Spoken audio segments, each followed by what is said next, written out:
Okay, so we'll have a brief prayer and then we'll go to the teachings for this evening. Makiru lemban bicher. Makiru lemban bicher. Duana sana seteru. Duana sana seteru. Duana sana seteru. Duana sana seteru.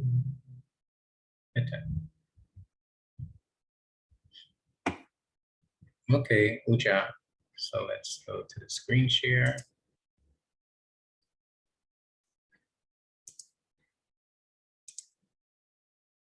Okay. So let's pick up where we left off. So recall we were discussing line 1, primarily because of the to show how the image is laid out and to do the hieroglyphic inscriptions of the line and how it's laid out in the tomb. And I didn't want to work with the hieroglyphs before now because they were coming from artistic renditions and I didn't know if there were mistakes in them. But on this last trip to Kemet, we were able to get some nice pictures of the same scene and able to work directly from the glyphs itself. So last time we think we completed these 4 lines. And now we're going to work with the goddess aspect.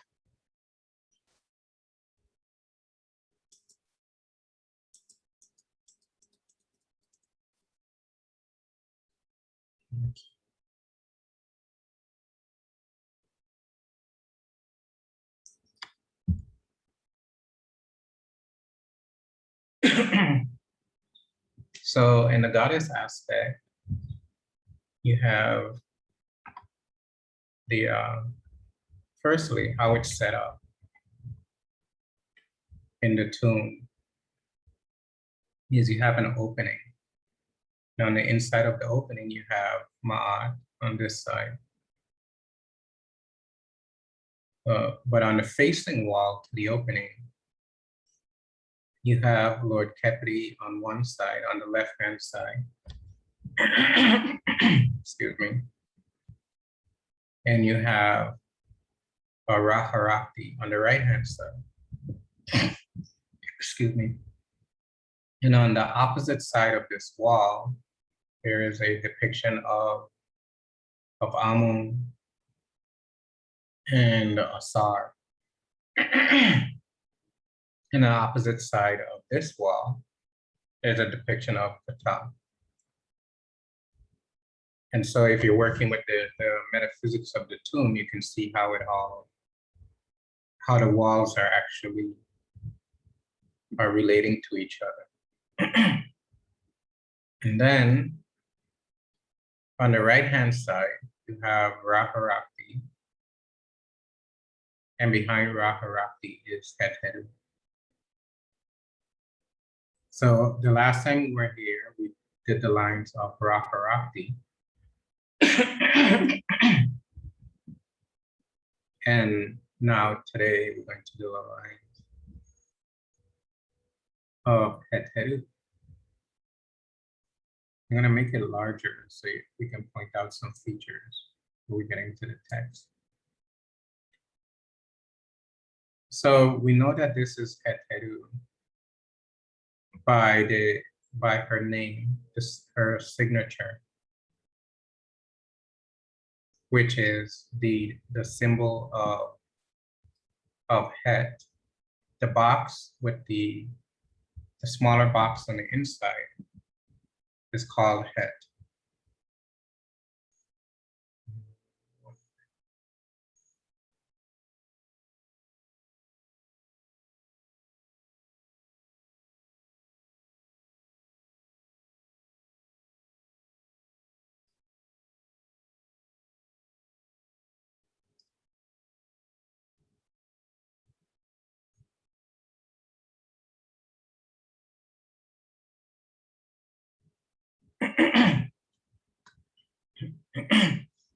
is head, and it means like house. And the hawk on the inside is Heru. So this divinity is Het, the house of Heru. So she is the house of illuminated spirit. And on her head is a special symbol related to goddess Amentet. But we know that we're not working with Amentet right now. We're working with Heru because it's a signature. So it's the same headdress. So you can't simply only look at the headdress and determine who the divinity is. You have to look at the signature to determine the divinity. Because the headdresses might be similar, or they might be exactly the same, they might be identical. And it's important to know the precise name of the divinity that's being depicted, because the divinity, if this was Amentet, then there's a different kind of philosophical idea that would be presented. If it's Heru, there's a different kind of philosophical idea that is presented. So you can't go by the headdress alone. And sometimes you find that the tour guides, they make that mistake. They will walk in here and they'll see this, oh, this is Amentet, when the signature is saying that it's actually Heru. So we try to stay away from those mistakes, because if you make those mistakes, then your philosophy will be off. You might be saying something that is right or correct, but it's not consistent with the scene that is being presented. And that's a big mistake. You can see here, she's embracing Raharaki around his arm. So she's holding on to him, with her left hand is holding his right. So she's just sort of coming across her body. And her right hand is supporting his shoulder. And what actually she's doing is that she's helping to project. So if we go back to the scene, you can see her here. And what she's doing is that she's projecting through Ra. So Raharaki. So she's projecting through the creator spirit in the two lands, or the two horizons. So she's projecting through. The reason why she's projecting through is because she's the house of the spirit.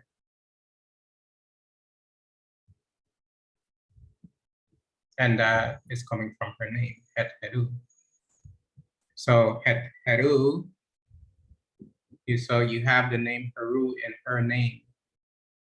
And so in this essence, Het Heru means spirit essence. So now let's read the glyphs. So we're starting with this line. Het Heru Hertep Waset Henu. Goddess Het Heru, innermost reality, essential principle of the city of Waset. Mistress. Henu means mistress. And in this line, you have, to show you how you have the three flags, one after the other. If you have two flags, it means a dual divinity. If you have three flags, it means that you have multiple divinities. So, Neteru Nebu, gods and goddesses all. So she's a mistress of all the gods and goddesses,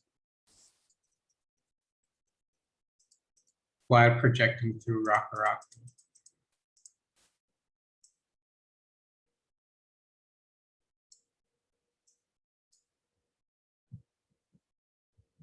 And so what I mean, I use the term essential principle.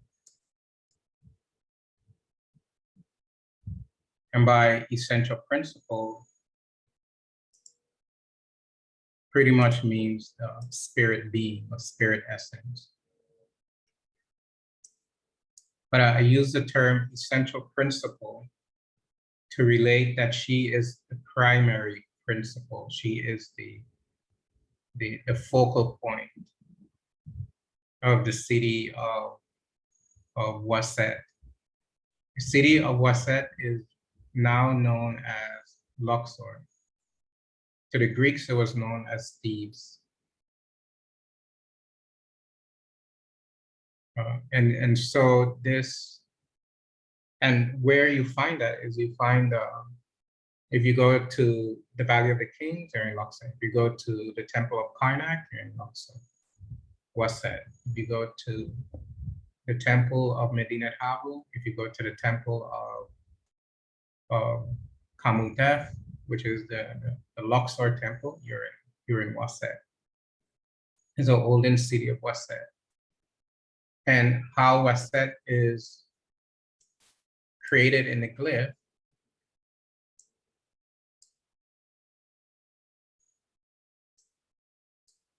is by here you have, so you're reading it from right to left. You have to read it that way because the divinities are pointing towards the right. So if you try to read it the other way, it won't make sense. Like if you try to read this as Tet Her, that doesn't make sense. So it's Her Tet. And here you have a special Was scepter. So the same Was scepter that the divinities hold, here's a Was scepter being held by Raharakti. The special Was scepter is the same Was scepter in the name for Waset. But here it doesn't have a metaphysical connotation. It has a phonetic connotation. So you're not looking at it for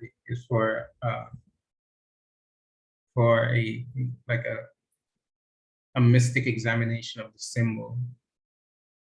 You're now in this context, you're looking at the symbol as a phonetic value. And that phonetic value is the name of the symbol itself, so Was.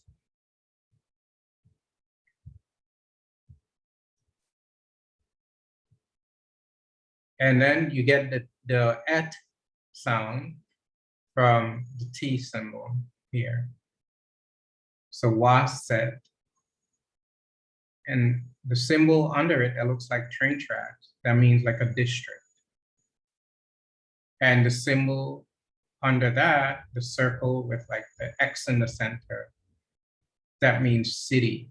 So city of Waset, a special district in the city of Waset. So these two symbols are determinatives. They're not spoken symbols. So they're telling us that this means like a district in the city of Waset, or the city of Waset is a district of the country of Egypt, or Kemet. Then Henud is made from the bowl and then the T symbol, so Henud. So Heteru, Hertep, Waset, Henud. And what we get is Goddess Heteru, innermost reality, essential principle of the city of Waset, Neteru Nemu, and she's the mistress of all the gods and goddesses.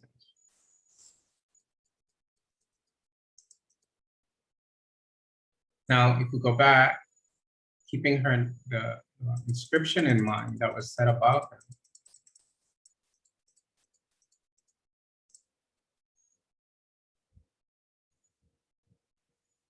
we go back and you can see how she is holding on to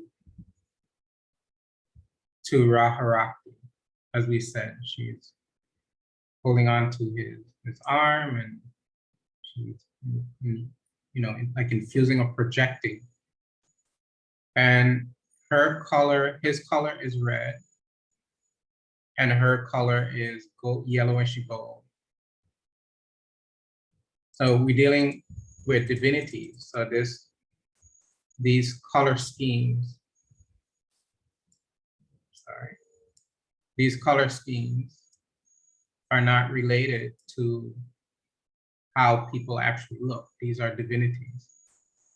And the colors represent, firstly, these colors are related. They're mystically related. Not only is she holding on to him in her gold form, but she is also the serpent around the sun disk that is resting on his head. She's a serpent that's encircling him. So she appears twice in the scene.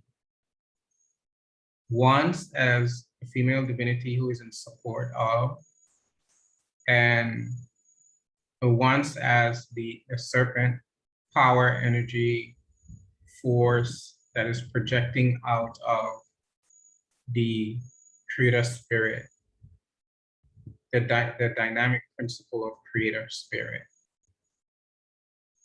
And so she's projecting, her energy is projecting. So she is projecting through Ra into space and time. And that refers to all the relative planes of space and time.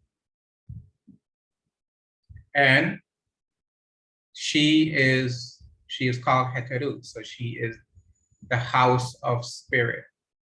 So she is a container in which spirit exists. If we can say that spirit has a container, spirit really doesn't have a container. What this is referring to is the domain or the realm of spirit being. And so she is, and so Heru has a great significance from the perspective of the philosophical understanding of spirit being, because Heru is being known as spirit, and so Heru Behudet is actually spirit being. So the point being made is that the term Heteru, the goddess Heteru, her term is a descriptor of Heru. And therefore she's being given a female connotation because of her role, which is the dynamic power role of creation. And what I mean by that is that she is not the creation itself, but she's an element that helps to compose creation.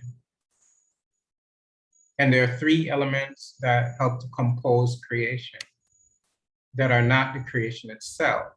And that's Jehuti, cosmic mind, which is one.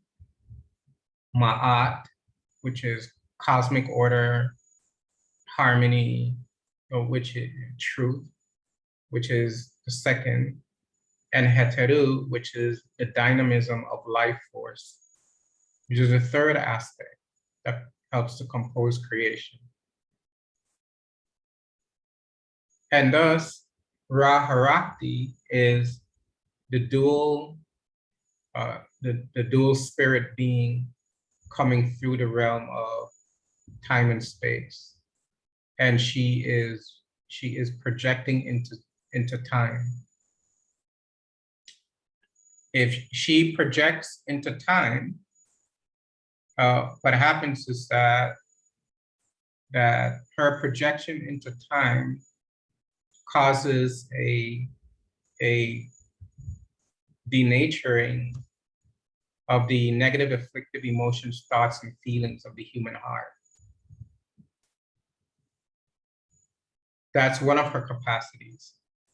The danger with that capacity is that there is a potential for the emergence of delusion.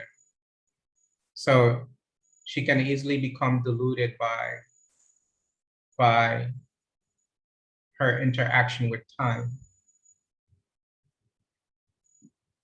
And in her interaction with what the positive side of that is that she can always be taught or learn how, she can always learn how to reclaim her divine status as being the daughter of Ra, being one with Ra.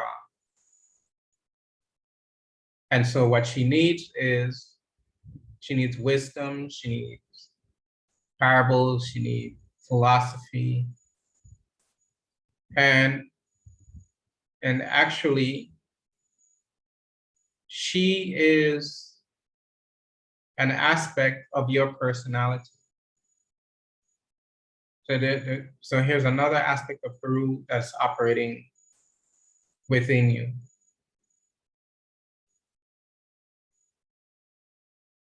She is an aspect of your personality in that all of you are Heru in the manner that you've come into the world. And there's something very debilitating that can happen when we come into the world.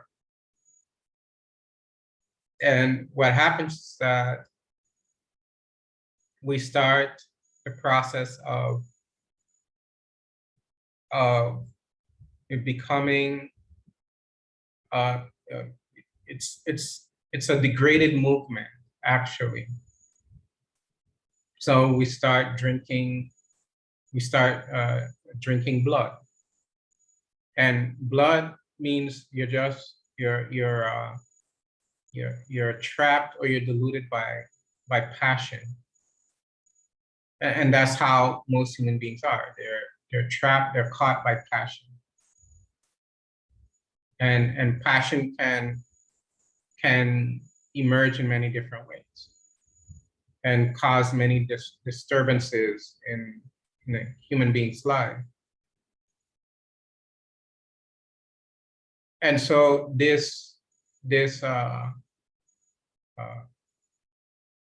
and then the drunkenness, you can start drinking beer, and I'm using these terms metaphorically in this context.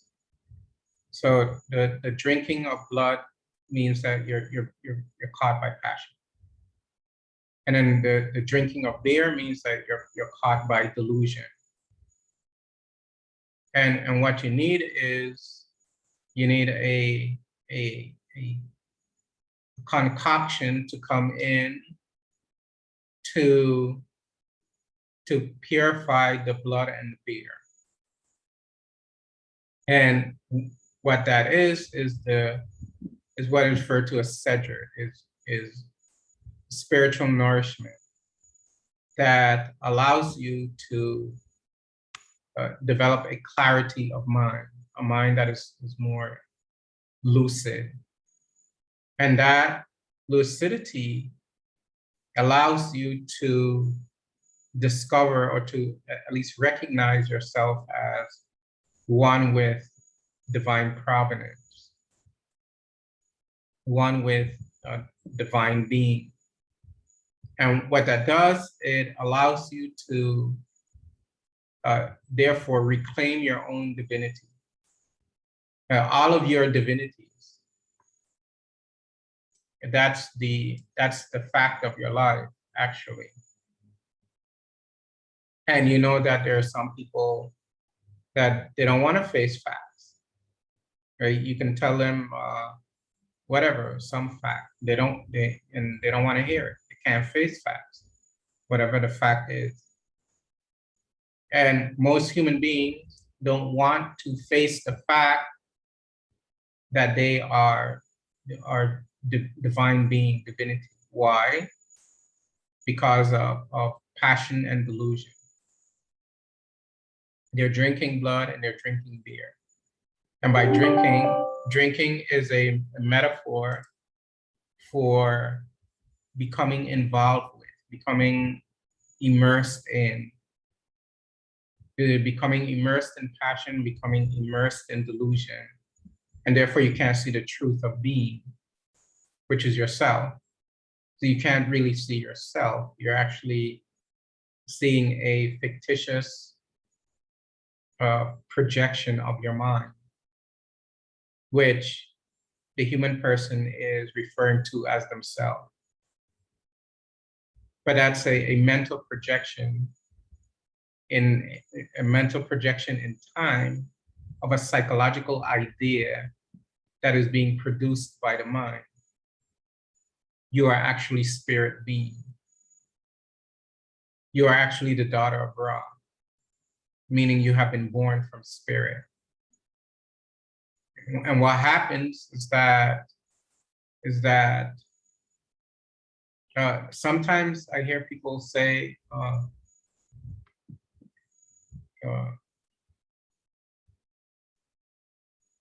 and I've heard this many times. Well, if I have a child and the child will come up and I'll raise a child to be a sage or whatever. Or if I have a child with this person, the child is going to be this, highly elevated, and it doesn't work that way. The reason why it doesn't work that way is because whenever a human being comes into time, and this is the mystery of Heru, of spirit coming into time. Whenever you come into time, something has to be lost. And what's lost is awareness of self. And that's the plight of 99.999% of all human beings, is that there's a loss of awareness of self. And that loss of awareness of self causes a human being to be overly involved in domestic activities. And in other words, the human being has become domesticated to time. And all along you are the daughter of Ra. You're born from spirit essence. And the whole idea of coming into the teaching is to travel the road back to spirit being. And that's the journey of Heru. But that journey of Heru is actually a journey from within yourself. You are actually taking on that journey now. Journeying back to the divine provenance, divine self, discovering yourself as actually a royal.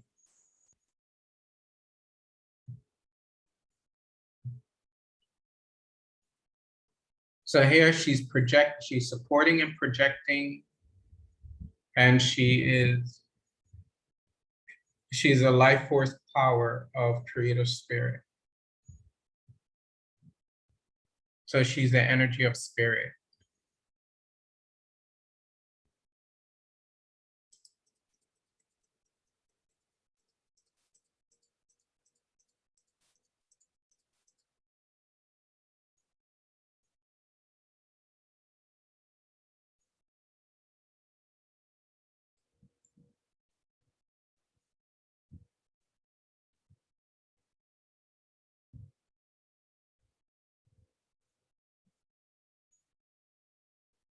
Another important aspect that is associated with Heru is the aspect of Heru Behudet as a soldier.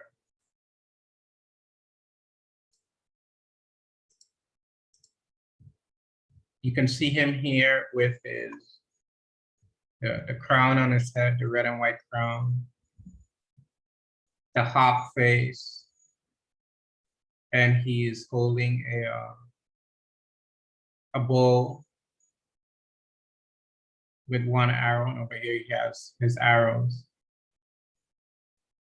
He is holding a wasp scepter again.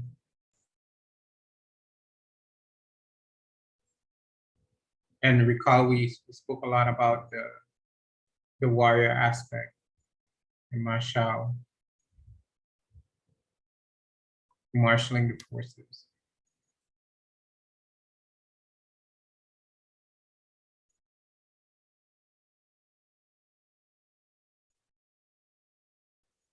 And recall we spoke about another form of Heru, Heru Ma'at Sab.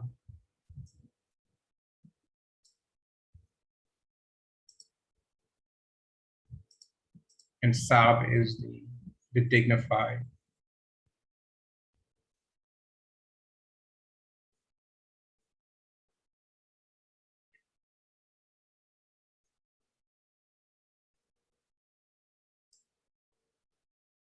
In his bow, traversing the three relative planes of temporal existence of Ra in his form of Kepiratim.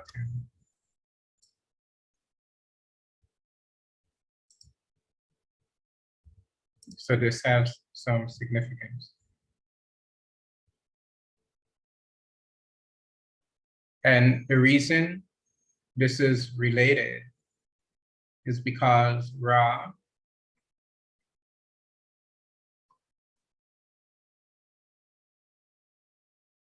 Harakti is of the two horizons, the east and the west. And the boat travels from east to west.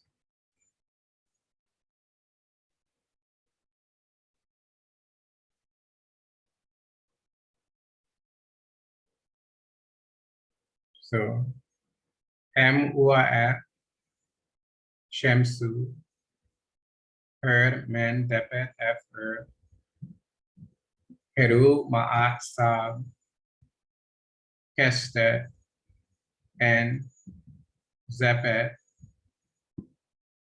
Jez Abdet.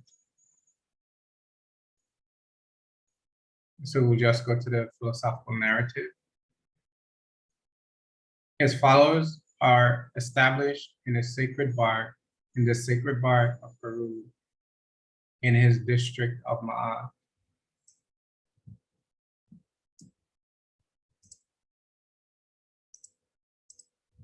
That is to say, established in spiritual vigor through righteousness of heart and order of spiritual practice.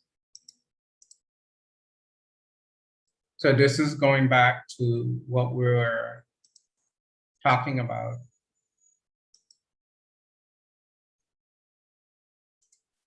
just before.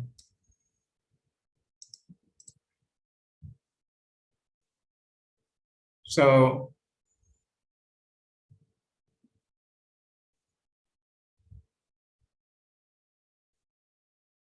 Heru is in the district of Ma'at.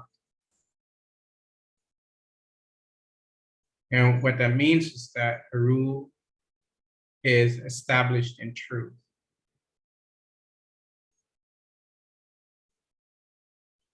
So righteousness of heart.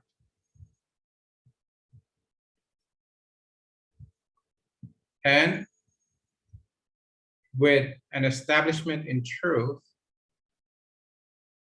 you have a concomitant to that.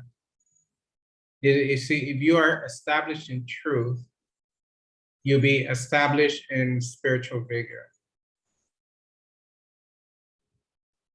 Spiritual vigor means the spiritual aptitude to not only practice per se, not only sitting in a disciplinary posture in meditation, but spiritual vigor relates to your capacity to go through the spiritual process that is necessary to attain a positive spiritual movement. And that is the movement, that is what Heru had to do. And how she was able to do that was through parables. There were parables that were spoken to her by Jehuti, so wisdom teachings. So I'll probably do a short rendition of the parables next time. But we have to move on, so we can't stay too long. So the parables helped her to gain certain insights. And what the parables also do, if you read the parables carefully, what happens to the parables is that it allows her to engender humility. And by engendering humility, she is able to then open her ears to the teachings of truth and understanding through what Jehuti was telling her. So how does this operate in you? Is that if you are a strong aspirant of truth, it doesn't mean that you have to be masterful or established, but if you have a strong willingness for truth, gradually over time, your vigor will develop. You'll allow yourself to actually go through the spiritual process. You won't hold yourself back. You won't unconsciously find ways to prevent yourself from growing spiritually. And that's a major problem or issue of early spiritual aspirants, people who are just getting into it.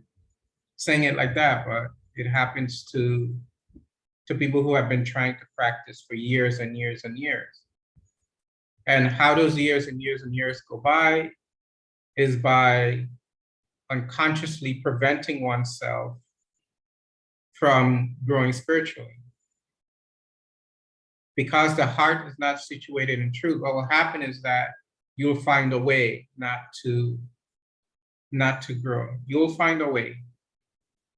Your unconscious mind, which is operating through your ego, will figure it out, how to prevent you from making a positive movement. And so what needs to be done is that you need to engage in practices that allows you to cleanse or purify the unconscious mind. So you can set the unconscious mind on a course where instead of preventing you, it's creating the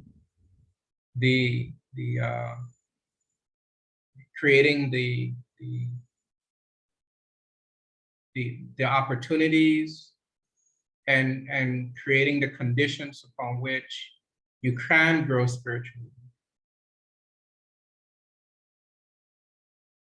And so certain blockages will be moved out of your way. Certain obstacles and barriers will be moved out of your way. It'll be almost like almost like magic. It'll be almost like, oh, I can't believe that was removed from me, so now I can do this.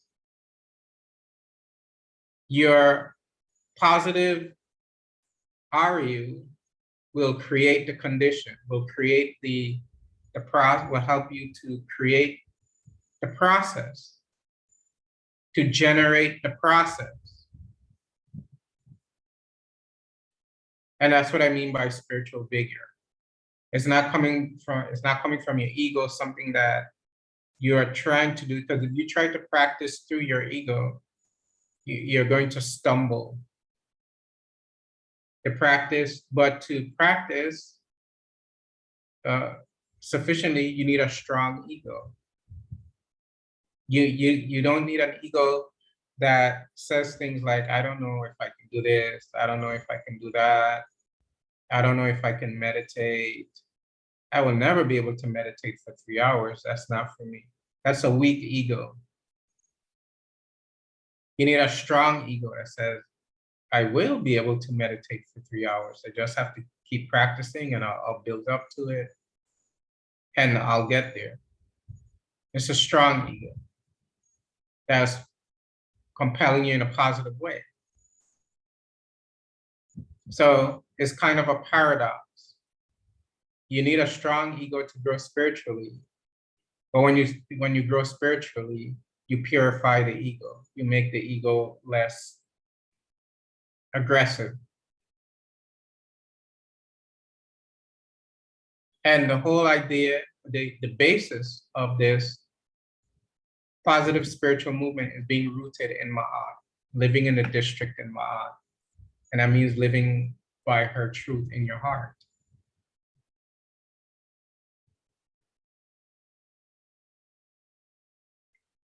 And that's what Heru had to do.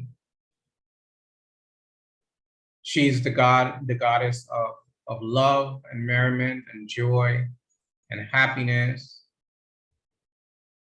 And if you're depressed and sad and melancholy, you'll not be able to generate, you'll not be able to move through time towards spirit sufficiently. And what I mean by moving through time towards spirit, it means that you're moving in a way that your back is against time and you're marching towards spirit.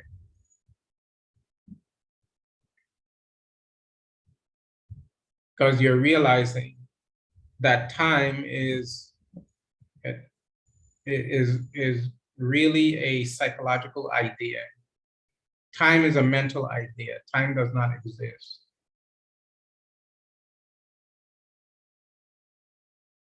And what you are experiencing as time is primarily change. You're experiencing change. And that change is occurring at a certain rate. And that rate, that change is occurring, we are calling time. But that's a psychological idea, that's a concept, because spirit is unchanging. And therefore, anything that changes is by definition temporal, meaning illusory. Only that which is non-changing is absolute, is real. That which changes is not absolute, is not real. And that which is unchanging is the depth of the heart within you, is at the depth of the heart within you. So what you need is you need to be like a soldier. And you know how soldiers are. They get up early in the morning, they train, they lift weights, they practice in battle, they do simulation, war simulations. And so you have to get up early and you have to train, you have to lift weights. And the weights that you are lifting are the weights of your mind. What I mean by that, meditation is your weight training. And the more you meditate, the stronger your mind gets. The more you meditate, the stronger the mind, the more expansive the mind. The more you meditate, the stronger the mind, the more expansive the mind. Should I say it again? The more you meditate, the stronger the mind, the more expansive the mind. So meditation is weight training for your mind. Simulation. Simulation, thinking about, well, how would I react in this situation? And so you can think of any situation that you had that you acted in a way that you thought that you should not have. And then you have to reflect on that and visualize yourself acting in a different way, acting in a way that's in accord with the teaching. And reflect and visualize, and reflect and visualize, reflect and visualize. So you're simulating the battle. Where does the battle take place? When that person yells at you, I use yelling as an example. It can be many different things. How are you going to react? What are you going to do? Have the ego become sufficiently purified, and is your mind strong enough to parry the negative forces that may be arising through the unconscious? So you have to train for battle. And the battle that you're really fighting against is your own ego. The situations and circumstances of the world are only constructs of your RU. And therein lies the test, because the RU is going to construct the condition. And if you all have awareness, if you're strong, whatever the RU concocts, you'll be able to see through it. You'll be able to work through it. You'll be able to resolve it because you're strong. You have a strong mind built in meditation.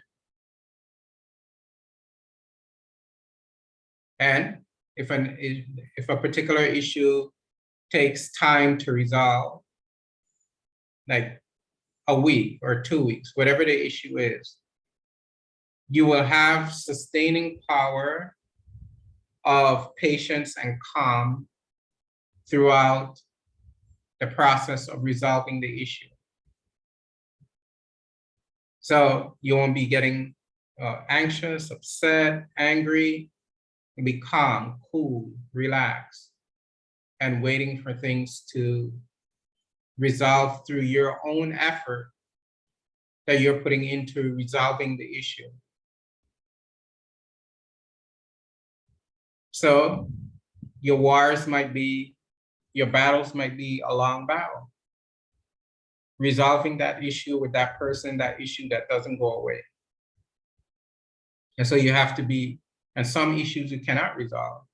So then you have to let go. You have to, okay, it's not going to resolve itself now, and leave it alone. And the ultimate resolution to all conflict and issues is enlightenment. Enlightenment resolves it all. So in enlightenment is reality of the truth of things, and that's the resolution. So once you have that resolution, any lower resolutions that needs to be taken care of, if they are taken care of, wonderful.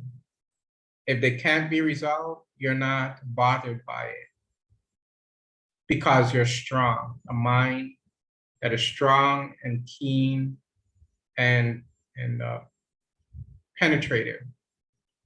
By penetrative, I mean insight into reality. Okay? So next week, we'll go further into the text. This was basically a getting started two-part series to restart the Heru Behudet and to remind us of some of the principles of the text that we've discovered thus far. And so next week, we'll go forward with new lines in the text. Om pata pata pata pata. Are there any questions?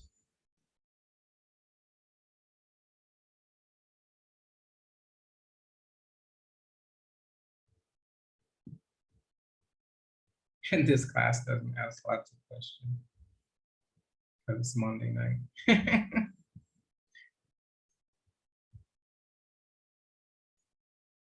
Okay, so if there are no questions, we'll close out and we'll meet again next week. Makiru and Ba Never. Makiru and Ba Never. Duara Sara Seteru. Duara Sara Seteru. Ama Windra. Ne Puja Sene Arineteru Erako Muti Kepera Amawindra Om Hata Pata Pata Pata Pata. Do everyone until we meet again. Hata. To what?